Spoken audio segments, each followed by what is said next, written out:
ladies and gentlemen, boys and girls, wrestling fans of all ages. Ronald Ray here, your old boy with cornbread accent. Welcome you to this edition of Classic Wrestling Reminiscing, featuring the WWF's Thanksgiving Night Tradition Survivor Series. Of course, this is the third one. Took place in 1989 and was at the Rosemont Arena in Rosemont, Illinois, which is a suburb of Chicago. A uh, lot of kind of ironic things on this one. You had people who were like those career Crockett people, career NWA people, actually in the WWF at this point. This event did draw 15,294 according to Wikipedia. Before I get started, hey, if you dig this, what I'm saying here, are entertained, uh, click on that thumbs up button. Leave a comment if you did watch Survivor Series live at the time or was at the Rosemont Arena as this event take place. Hey, share your memories of that, or just be friendly and say hello. I will say hello right back or respond accordingly. Uh, Also, if you're not a subscriber yet, hey, be a champ and click on that subscribe button and that notification bell. That way you'll know when all my content will be available when it releases. So anyway, with that being said, let's let her rip. First match of Survivor Series 89. It was the Enforcers, Big Boss Man, Bad News Brown, Rick Martel, and the Honky Tonk Man. Kind of weird. They called themselves, well, I guess not. But yeah, Big Boss Man. The Enforcer was. That's neither here nor there. Of course, they're with their managers, Jimmy Hart, and Slick. They went up against a dream team, if you will, baby. Seth Rose, Bruce the Barber Beefcake, the Red Rooster, Terry Taylor, and Tito Santana. Funny thing, when this match started, Tito and Honky Tonk Man got things started, and Jesse Ventura, man, he went full indie on this one. He said this would be a main event anywhere in the country. Probably would be because it'll be the C show main event. Of course, that's what they did. They had A show, B show, C shows at the time. Uh, mm, Watching this interviews with people who worked for the WWF at the time. Can I say WWF? I haven't gotten in trouble yet by saying WWF. World Wrestling Federation. Now it's WWE World Wrestling. Anyway, I digress. But but yeah, they would run 3 different shows in 3 different towns, um, and 3 different crews, and so on and so forth. Of course, everybody wanted to be on the A show. The A show, of course, would feature Hogan as the main event. That was the big money show. Anyway, funny thing, I was talking about ironic things. It was really funny seeing the Boss Man, the Big Boss Man, and Dusty Rhodes go at it, because I believe it was 3 years prior to this, a young enhancement talent by the name of Ray Traylor impressed Dusty, you know, because he was very agile for a guy his size. He said, "Ray Traylor, baby, once you go home and come back, and we'll repackage you, baby." And they did. He became Big Bubba Rogers, the bodyguard for Jim Cornette, and then actually became UWF Heavyweight Champion, either one-man gang, under the tutelage of General Scandal Akbar. Came back after he dropped the title to Steve Dr. Death Williams. Came back as the bodyguard of Jim Cornette before, you guessed it, heading to the WWF and became the Big Boss Man. And I have read that wasn't too much of a gimmick for him. He was a correctional officer in Cobb County, Georgia. Anyway, now we got all that out of the way. We had our first elimination as Rick Martel eliminated Tito Santana. Of course, their former partners called Strike Force. Rick Martel, of course, was calling himself the Model Time. He reversed a O'Connor roll and got the freak out while pulling Tito Santana's trunks. Little miscue here. Bad News, I say Bad News Allen. Bad News Brown was holding the Red Rooster so Boss Man could hit him. Rooster ducked. Boss Man hit Bad News. Bad News says, "Screw this. Y'all can have this," and left. Got counted out. Bruce Beefcake eliminates the Honky Tonk Man using his old finishing maneuver, the high knee, which, of course, at this time he was using a sleeper hold. That way he could uh, give those free haircuts. Then Brutus will eliminate Martel with a sunset flip. Boss Man eliminates Terry Taylor, the Rooster, after the Boss Man slam. Dusty will finish off the Boss Man with a cross body block. Good gosh. Of course, this would make Dusty's team the sole survivors of this event. Of course, Boss Man didn't like this. He would attack Beefcake and Rhodes with the nightstick. Would beat on Dusty until Bruce Beefcake chased him away with those big clippers, those big shears. All right. Next up, we had the King's Court. Of course, Jim Duggan, I guess, defeated Haku to become King Hacksaw, King Duggan. And of course, Savage went up defeating Duggan. I guess they were kind of using this as another championship, but now instead of Macho Man Randy Savage, he was the Macho King Randy Savage with Queen Sherry and other teammates was Canadian Earthquake. He actually replaced the Widowmaker Barry Windham. He was supposed to be in this event, but he left due to his dad and brother being involved in a counterfeit scandal. Dino Bravo and Greg Valentine rounds up King's Court. Of course, they went up against the 4x4s. Hacksaw, Jim Duggan, Bret Hart, Ronnie Garvin, rugged Ronnie Garvin, and Hercules. Uh, during the little intro, they had the two by, Duggan, Hart, Garvin, and Hercules all had the 2x4s, and they did a little, almost like a graduation, military service, whatever. They tossed the 2x4s up, but I guess Duggan must have ate some popcorn, had his fingers still slippery because of all the butter. He wound up when his got tossed with, I think it was him and Bret Hart, they tossed theirs and exchanged them. He actually dropped his. Anyway, Hercules was the first one eliminated after Earthquake Splash. Duggan eliminates Valentine with a spear. Of course, that was the football tackle to the clothesline, not the spear like you see now, where it's just a hard tackle to the midsection. Ronnie Garvin was eliminated by Dino Bravo after a side slam.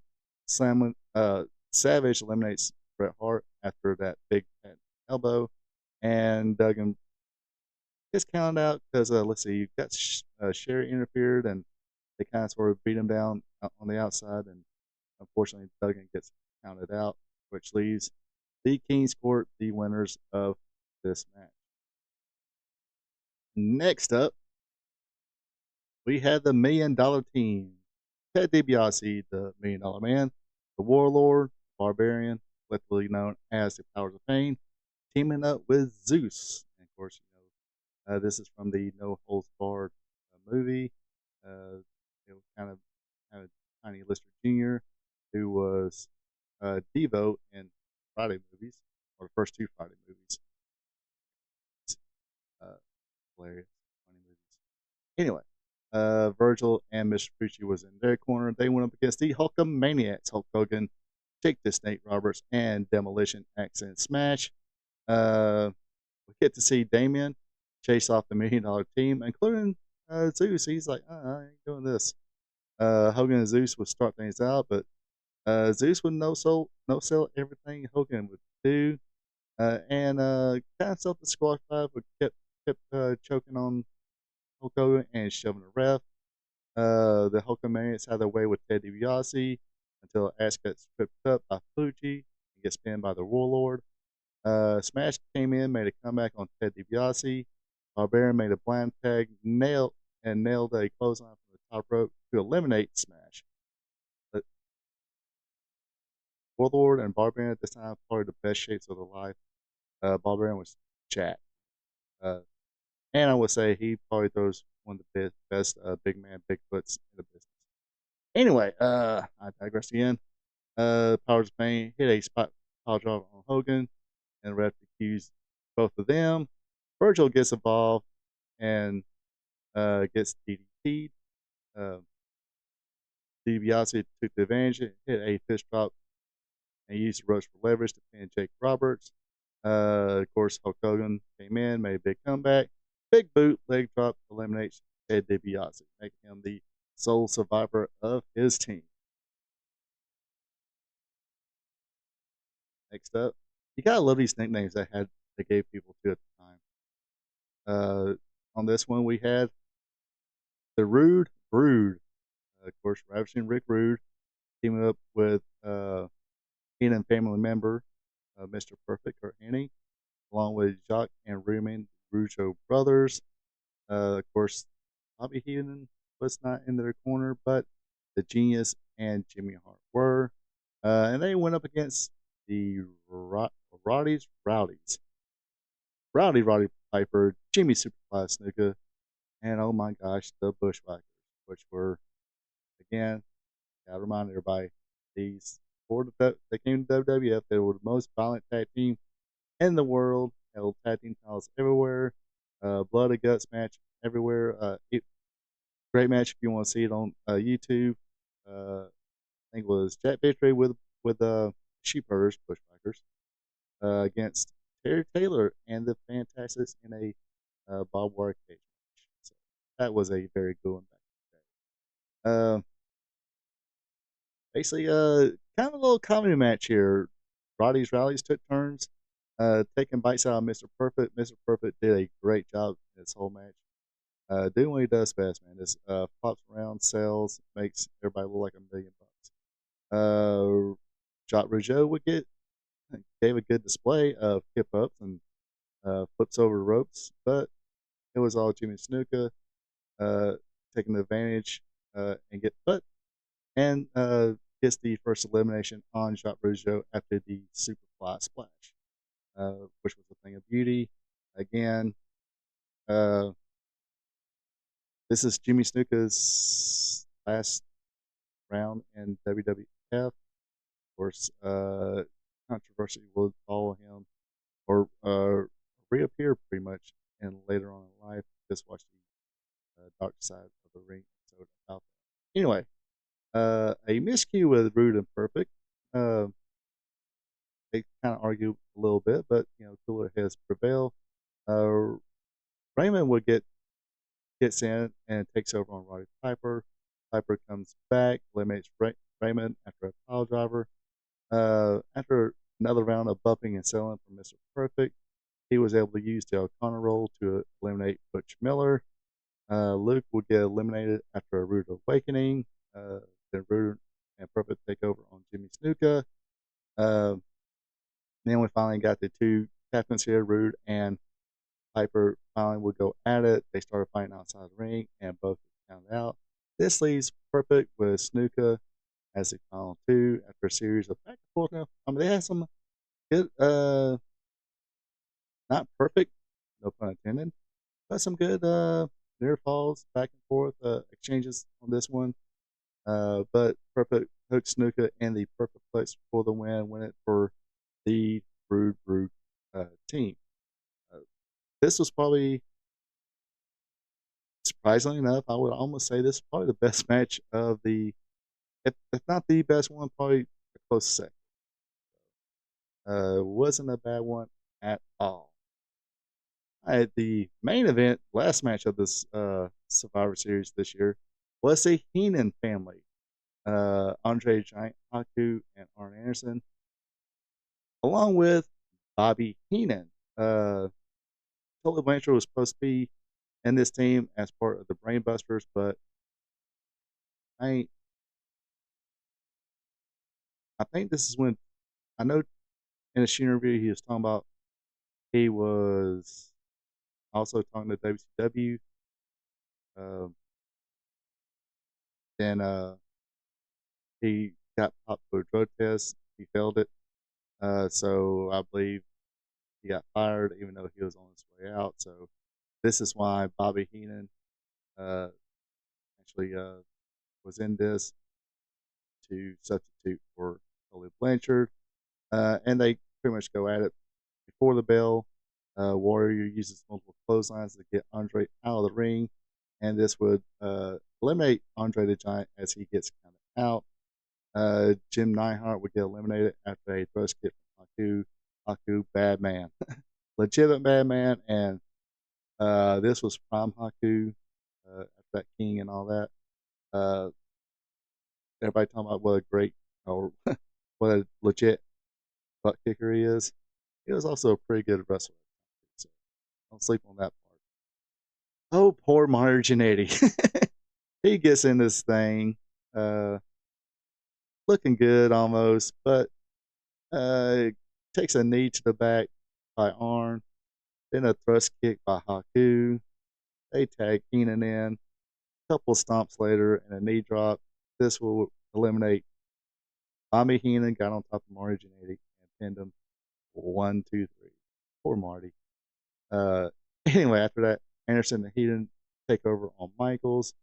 There was a little dissension between Anderson and Heenan because Heenan didn't want to actually partake in the match too much. But Arn Anderson would eliminate Shawn Michaels after a spine buster. Beautiful spine. Anderson collided with Heenan. Warrior would gorilla press and do the gorilla press and ultimate splash to Arn Anderson, eliminate him. This leaves Heenan as the only one. Did a good job bumping around. I wonder if this is the match where Heenan hurt his neck. It didn't look like Warrior was too ginger with him. This one. Anyway, a few flying shoulder tackles, griddle press, and just let him go. Then hits a splash on Bobby Heenan. This will eliminate, of course, Bobby Heenan. Ultimate Warrior is your sole survivor, winner of the main event.